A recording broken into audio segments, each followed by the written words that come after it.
There's a much greater feeling of openness on this project, and we think it deserves it also because it's on the eastern point and is the most prominent building on the whole of this side of Hope Island. So it's got a great position. It's also got the best water access to the whole of the area, and it needs to be unique. In fact, when we've been involved in Hope Island building for many, many years, and we've seen it when it was just a swamp, and both Greg and I worked on Sanctuary Cove when it was a dairy farm and got involved in the construction of that early. And this corner, this parcel of land, was seen as a feature site and identified in the island site planning, master planning, to make sure that it stood out as being different.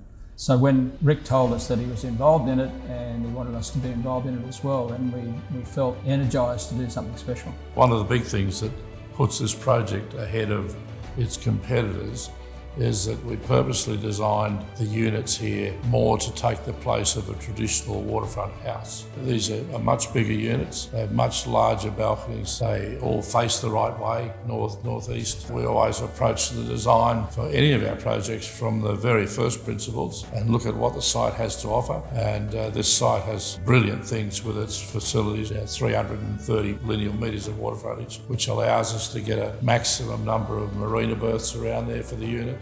And the positioning of the units around the perimeter allows us to get about 90 to 95% of the units with direct waterfront access. Yeah, well, a lot of people would approach this design site planning issue by maximising the units on the frontage and putting right around the frontage, which architecturally and visually and aesthetically would just be a wall of units, and that's really bad for having something that's supposed to be very prominent and special. The other approach in the early days of planning, I'm going back 20 years, suggested that this should have been a much taller complex, but council decided in its wisdom to put a maximum height limit on it, so it stopped it being a feature vertically, which I think the site deserved, or we think the site deserves.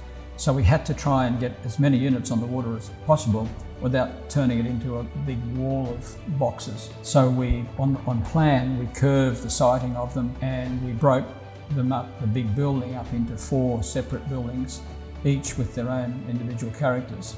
And each building has 2 lifts as well to service them, so that there is a feeling of independence when you live there, and it also, with the spacing between these blocks, makes the place feel more open, both from looking at it from the outside and also from within. There were a couple of basic similarities. The way that we designed the car parking by having 2 basements, one fully buried and one half buried, and that enabled us to maximise the number of cars that we could fit onto the site, but also minimise the footprint, which allowed huge areas for deep planting, which is a thing that's very rare these days, and we could do it because this is such a large open site.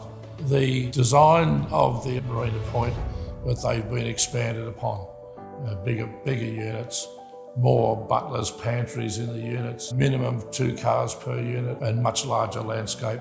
Better facilities, 2 swimming pools, gymnasium, beautiful club lounge on the water, which will be a real winner. That's something that I would be very happy living in myself.